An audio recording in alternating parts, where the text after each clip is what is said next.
रूबा हुमायूं जो कि चेयरपर्सन है डोर ऑफ अवेयरनेस की एक एनजीओ रन कर रही हैं अरसाए 2007 से।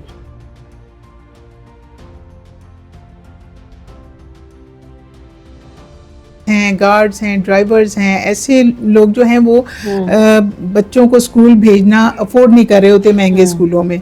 और जो झुग्गी नशीन है वो तो बिल्कुल कहते हैं कि हमने पढ़ के क्या पढ़ा के क्या करना है।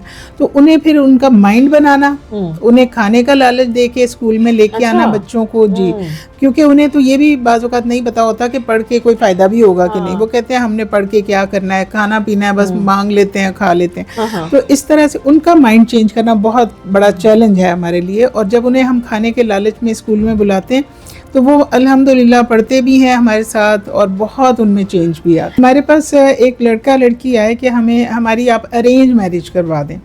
हमने कहा कि अपनी फैमिलीज़ को ले आएँ तो हम अरेंज करवा देंगे। उन्होंने कहा नहीं, हम तो दोनों शादी करना चाहते हैं लेकिन आप हमारी अरेंज करवा दें। तो वो फिर हमने उनकी फैमिली से कहा कि आपको बच्चे का रिश्ता चाहिए, बच्ची का चाहिए? तो उन्होंने कहा कि हाँ चाहिए तो सही। हमने कहा अच्छा ये रिश्ता है, आप देख लें। उन्होंने देखा, फैमिली टू फैमिली उन्होंने पसंद किया तो रिश्ता उनका अरेंज हो गया, हालांकि वो पहले से दोनों एक दूसरे को लाइक। अस्सलाम वालेकुम व्यूअर्स, आप देख रहे हैं डेली सोशल पाकिस्तान और मैं हूँ आपकी होस्ट अनहर मोइन। मेरे साथ आज बड़ी प्यारी एक पर्सनैलिटी मौजूद है, रूबा हुमायूं जो कि चेयरपर्सन है डोर ऑफ अवेयरनेस की एक एनजीओ रन कर रही हैं अरसाए 2007 से। और बड़ी ही प्यारा इनका विजन है और मैं बड़े खूबसूरती से इन्होंने हर चीज़ को मैनेज किया हुआ है। 30+ इनके एजुकेशनल स्कूल्स हैं, वोकेशनल इंस्टीट्यूट्स हैं। इसके अलावा ये मैरिज प्रपोजल्स पे काम कर रही हैं। किस तरह से स्टार्ट लिया, क्या विजन था, आइए जानते हैं इनसे। अस्सलाम वालेकुम। वालेकुम अस्सलाम। सबसे पहले मैम, बड़ी प्यारी सी हम्बल सी पर्सनैलिटी आपकी, तो फील नहीं होता कि आप इतना बड़ा इदारा लेके चल रही हैं माशाल्लाह। तो उन पे गुस्सा करती हैं, क्या करती है, किस तरीके से मैनेज करती हैं? नहीं, सिस्टम बने हुए हैं, ऑटोमेटिकली चीज़ें जो हैं वो काम होते रहते हैं और वो रिपोर्टिंग करते रहते हैं, इस तरह से काम होता है। इतना बड़ा इदारों के बाद ना थोड़ा सा इंसान थोड़ा सख्त सा लगता है, लेकिन माशाल्लाह बड़ी हम्बल सी पर्सनैलिटी है आपकी। अच्छा, बड़ा प्यारा नेम रखा, डोर ऑफ अवेयरनेस। जी जी। फिर उसको एजुकेशनल पर्पस को लेके एक के बाद एक स्टेप लेती करेंगे माशाल्लाह। 30+ स्कूल्स किस विजन से स्टार्ट लिया था? हमारे जो पाकिस्तान में तकरीबन 2 करोड़ 70 लाख बच्चे आउट ऑफ स्कूल हैं। तो हम लोगों ने यही सोचा कि हमें अपने हिस्से का काम तो करना चाहिए, बजाय इसके कि हम यही शिकायतें लेके बैठे रहें, ये नहीं हो रहा, वो नहीं हो रहा, मुल्क में ये मसाइल हैं। मसाइल हैं लेकिन जो लोग हैं, जो यहाँ के, जो इसी मिट्टी से निकले हैं, उन्होंने ही इसको ठीक करना है। तो गवर्नमेंट को कंप्लेंट्स करते रहना और कुछ भी ना करना, तो मैं समझती हूँ कि हम अपने हिस्से का काम तो करें। तो इसी विजन को लेकर इस विजन में आपके साथ ऐसे काफिला बनता चला जाएगा, क्योंकि पहली इंट रखना बड़ा मुश्किल होता है। जी, अल्लाह ताला का वादा है कि जो मेरे रास्ते पे हक पे हो तो मैं उसके साथ हूँ, तो अकेला तो नहीं होता फिर इंसान। लेकिन अल्लाह की बहुत मेहरबानी है, बहुत मददगार, बहुत लाइक माइंडेड लोग हमारे साथ जुड़ते चले गए। और अब ये है कि अल्हम्दुलिल्लाह काफ़िला चल भी रहा है, बढ़ भी रहा है और काम में मज़ीद तरक्की भी हो रही है और मज़ीद निखार भी आ रहा है। बहुत से लोगों को फ़ायदा हो रहा है, लोग हुनर भी सीख रहे हैं। और इसके अलावा हमारे जो स्कूल्स के बच्चे हैं वो तकरीबन 6 साल से हमारे स्कूल से पढ़ के कॉलेजेस में भी जा रहे हैं, मुख्तलिफ बिजनेस कर रहे हैं। और इस तरह ये सक्सेस स्टोरीज़ हमारी अब जनरेट होना शुरू हो गई। मुझे ऐसे लगता है जैसे ये अब हम फल तोड़ रहे हैं उसका। जो भी आके हमें बताता है कि ये काम आपके थ्रू हुआ है तो बड़ी खुशी होती है इस चीज़ की। हाँ, एक तो ये जैसे पैगम्बरों का पेशा है मुअल्लम होना। अच्छा मैम, एक होता है कि विजन होता है कि हमने ऐसी एजुकेशन प्रोवाइड करनी है। चले, एक तो कंप्लेंट्स होती हैं कि बच्चे नहीं पढ़ रहे हैं या हमारा एजुकेशन सिस्टम जो है वो मैनेज नहीं है। आपने अपने जो इदारे हैं उनको किस तरीके से मैनेज किया, उसका बेसिक पर्पस क्या रखा? हमारा बेसिक पर्पस ये है कि उन बच्चों पे काम करें जो बिल्कुल स्कूल जाना अफोर्ड नहीं करते। उसमें बहुत सी मेड्स हैं, गार्ड्स हैं, ड्राइवर्स हैं, ऐसे लोग जो हैं वो बच्चों को स्कूल भेजना अफोर्ड नहीं कर रहे होते महंगे स्कूलों में। और जो झुग्गी नशीन है वो तो बिल्कुल कहते हैं कि हमने पढ़ के क्या पढ़ा के क्या करना है। तो उन्हें फिर उनका माइंड बनाना, उन्हें खाने का लालच दे के स्कूल में लेके आना बच्चों को जी, क्योंकि उन्हें तो ये भी बाज़ औक़ात नहीं पता होता कि पढ़ के कोई फ़ायदा भी होगा कि नहीं। वो कहते हैं हमने पढ़ के क्या करना है, खाना पीना है, बस मांग लेते हैं, खा लेते हैं। तो इस तरह से उनका माइंड चेंज करना बहुत बड़ा चैलेंज है हमारे लिए। और जब उन्हें हम खाने के लालच में स्कूल में बुलाते हैं तो वो अल्हम्दुलिल्लाह पढ़ते भी हैं हमारे साथ और बहुत उनमें चेंज भी आता है। यानी कि ये पहला आगाही का दरवाजा आपने उन लोगों के लिए खोला है जिन्हें तालीम का पता ही नहीं है। जी तो बिल्कुल। सबसे पहले उनके अंदर ये अवेयरनेस पैदा करना कि भी आप लोग तालीम के साथ भी कुछ कर सकते हैं, तालीम भी पार्ट ऑफ लाइफ है। जबरदस्त, माशाल्लाह, ये बड़ा जबरदस्त स्टेप है। अच्छा, इसके साथ साथ आपका वोकेशनल वर्क स्टार्ट हुआ, फिर आपने लेडीज पे काम स्टार्ट किया? जी, साथ ही हमने वोकेशनल सेंटर्स, हर स्कूल में हमारा वोकेशनल सेंटर भी होता है ताकि बच्चे भी सीखें। बहुत सी ऐसी हैंडीक्राफ्ट, बहुत से ऐसे हुनर, सिलाई है, वो लड़के भी सीखते हैं तो वो अच्छे टेलर बन सकते हैं। इसी तरह से तो वो वोकेशनल सेंटर स्कूल के अंदर ही होता है। और इसके अलावा हमारे और भी कुछ प्रोजेक्ट्स हैं जो कि इन्हीं को एम्पावर करने के लिए हम करते हैं। अब राशन बांट रहे हैं, या सर्दी आती तो रज़ाइयाँ बांट रहे हैं, कुर्बानी की ईद आई तो गोश्त बांट रहे हैं, तो ये सब काम उनको एम्पावर भी कर रहे होते हैं। इनकी उन्हीं फैमिलीज को आप एम्पावर्ड करते हैं, उनको आप पूरा शेल्टर्ड करते हैं, कवर्ड करते हैं, और उनको पता चलता है कि वो एक स्ट्रॉन्ग फैमिली बनते जा रहे हैं, उनकी बेसिस आप जो है वो मजबूत करने की कोशिश कर रहे हैं। अल्हम्दुलिल्लाह, क्या बात है, जबरदस्त। अच्छा मैम, टीम कैसे मैनेज करते हैं? ये सारा विजन आपका था या आपके साथ जो लोग हैं वो आपको साथ साथ आइडियाज शेयर करते हैं? नहीं, टीम तो पहले देखिए, पहले कुछ साल तो मैंने बगैर रजिस्ट्रेशन के इदारा चलाया। उसमें फिर जब रजिस्टर हो गया तो फिर हमारे बाकायदा ऑडिट होता है, हर चीज़, बैंक अकाउंट खुल गया और सारी चीज़ें। लेकिन जो 3 साल पहले, यानी कि जब स्टार्ट किए ना 3 साल, शुरू के 3 साल जो हैं, वो मुझे ये लगा कि ये काम करना जो ज़रूरी तो है, लेकिन टीम के बगैर मैं काम नहीं कर सकती। कि पहला स्कूल बनाते हुए मुझे साल लग गया, उन बच्चों को पढ़ाया, जुगियों में बैठ के उनके ऊपर काम किया, उन्हें यूनिफॉर्म किताबें लेके स्कूल दाखिल कराया, लेकिन नहीं जाते थे वो। तो फिर पहला स्कूल बनाते हुए मुझे साल लग गया, टीचर्स रखी, रेंट पे जगह ली, फिर उनको लुक आफ्टर करना शुरू किया। फिर तो मैंने 5 स्कूल खोले और फिर उनको अपने घर की चैरिटी से चलाया। नहीं, अल्हम्दुलिल्लाह, टीचर्स को मैं खुद ही मैनेज करती थी, घर की चैरिटी से सैलरीज जाती थी सब। लेकिन जब रजिस्टर हो गया तो फिर उसके बाद अल्हम्दुलिल्लाह काम जो है स्मूथ रनिंग में आ गया।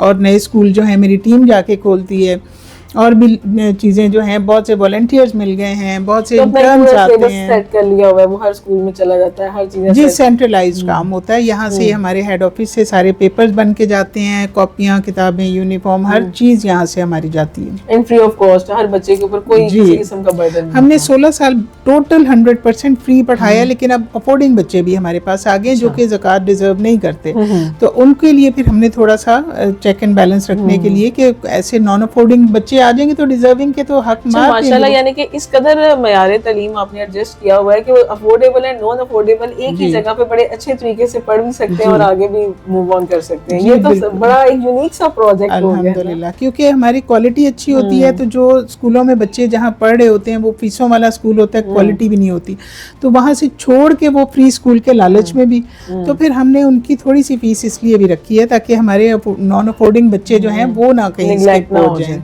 हाँ, बल्कि होता है ना, बाज दफा एक ऐसी फैमिलीज बाकी जो नहीं डिजर्व कर रही होती, वो आ जाती हैं, लेकिन उन्हें वो कदर नहीं होती कि भी इतना मेहनत से काम चल रहा है और उसको हमने मैनेज करके आगे लेके चलना है। जबरदस्त। अच्छा मैम, नेक्स्ट क्या अभियान है? इसके अलावा भी हम बहुत से ऐसे प्रोजेक्ट्स कर रहे हैं जो कि इस वक्त सोसाइटी की नीड है, क्योंकि हमने ये बिजनेस तो है नहीं हमारा, ये तो टोटल वेलफेयर अल्लाह की रज़ा के लिए कर रहे हैं। तो हम एलीट क्लास, पढ़े लिखे और जो ऐसे लोग हैं जो कि अफोर्डिंग हैं, उनके रिश्तों का काम भी हम कर रहे हैं। वो रिश्ते इस तरह से हम चलाते हैं कि उनके प्रोफाइल ले लेते हैं और हमारे ग्रुप्स हैं व्हाट्सएप के और वेबसाइट है, उसको हम लोग उनको बड़े अच्छे तरीके से मैनेज करते हैं, उनके गेट टुगेदर्स करते हैं।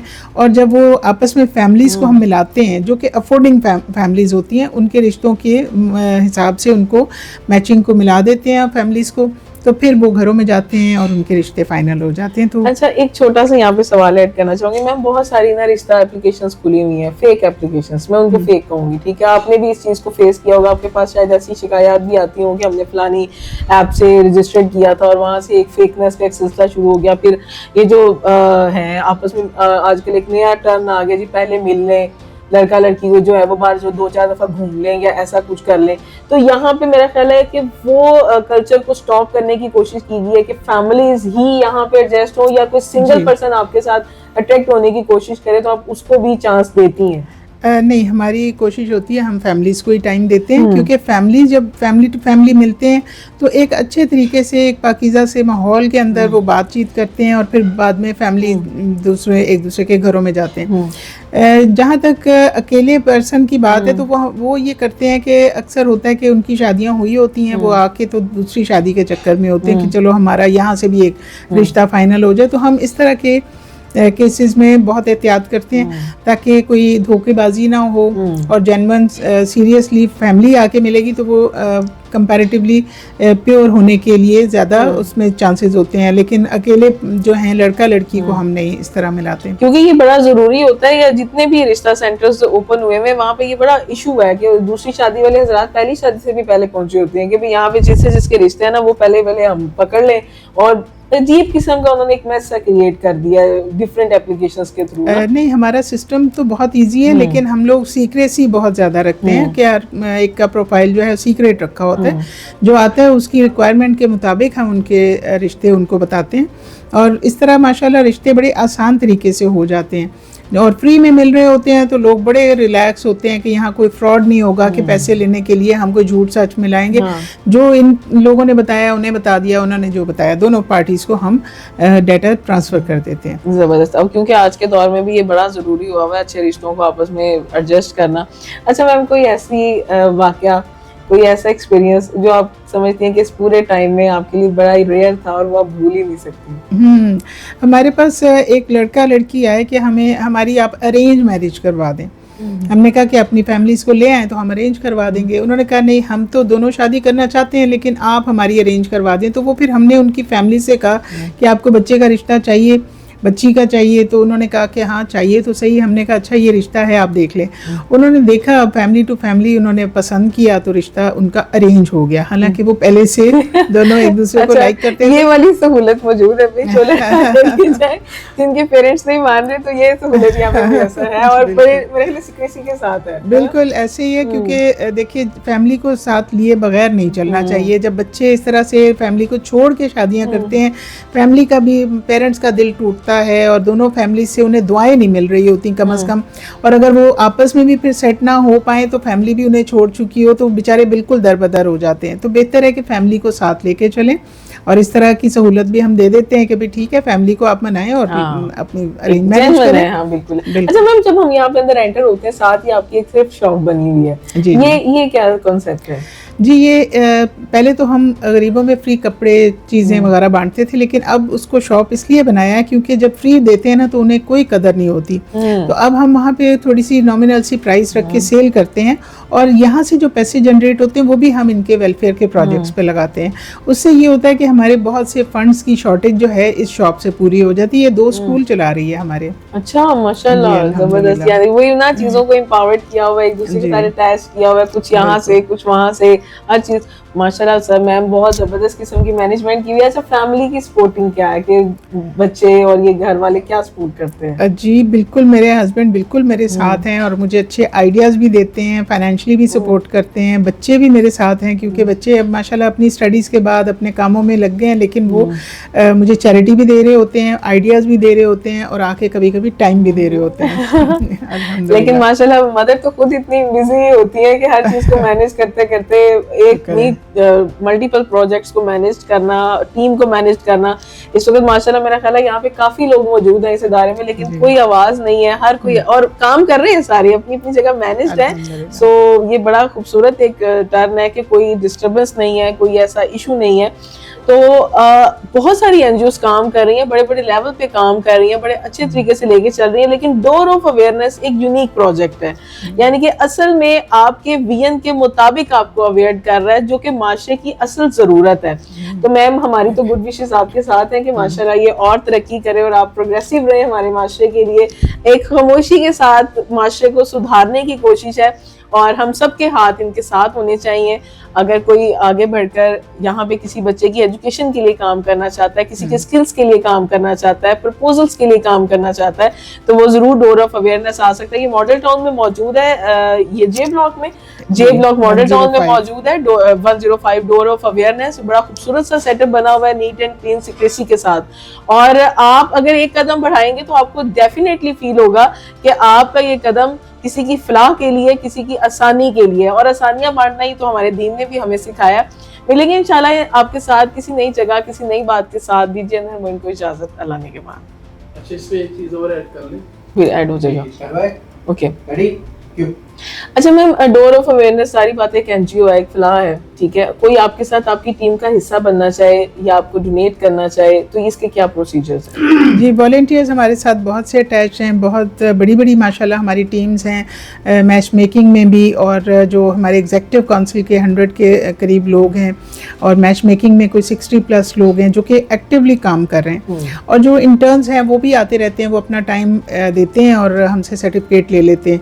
जो वॉलंटियर हैं अक्सर लोग रिटायर्ड हैं या फिर वो घर में फारिग हैं और टाइम बहुत ज़्यादा है उनके पास, तो वो टाइम भी दे सकते हैं, डोनेट भी कर सकते हैं अपने हिस्से का, वो कोई यानी कि कंट्रीब्यूशन में दे सकते हैं कुछ भी। तो इस तरह से लोग आते भी रहते हैं, और ज्वाइन करने के लिए हमारे वॉलंटियर फॉर्म है, वो फॉर्म फिल करके हमारी टीम का हिस्सा बन सकते हैं। अपने अवेलेबल टाइम बता देते हैं कि हम घर बैठ के काम करेंगे या यहाँ पे आके फिजिकली काम करेंगे। तो वॉलंटियर बनना भी बहुत आसान है और डोनेट करना भी बहुत आसान है। हमारी वेबसाइट पे जाएं और उसमें आप डोनेट का बटन लगा हुआ है, उसमें आप ऑनलाइन डोनेट कर दें या हेड ऑफिस में आके डोनेट कर दें। एज ए वॉलंटियर मैम, जो यहाँ पे एंटर्ड होंगे उनसे आपकी क्या एक्सपेक्टेशंस होती हैं कि वो किस तरीके से काम कर सकें? जो उनकी अपनी कैपेसिटी है हम उसी को यूटिलाइज करते हैं। किसी के पास आइडियाज़ अच्छे हैं, किसी की मैनेजमेंट स्किल्स बहुत अच्छी हैं, कोई टाइम देता है तो वो कहता है कि मैं आपके इवेंट को मैनेज कर दूंगा या फिर मैं आपके स्कूलों में टाइम दे दूंगा। तो बहुत से हमारे स्कूलों के कैप्टन हैं जो कि वॉलंटियर हैं, उसकी पूरी स्कूल कमेटी बनी हुई है, उसमें जाके वो कुछ पढ़ा रहे हैं, कुछ जाके मॉनिटरिंग कर रहे हैं। इस तरह से अपनी अवेलेबिलिटी और अपनी कैपेसिटी के मुताबिक हम उनसे काम ले लेते हैं। ज़बरदस्त।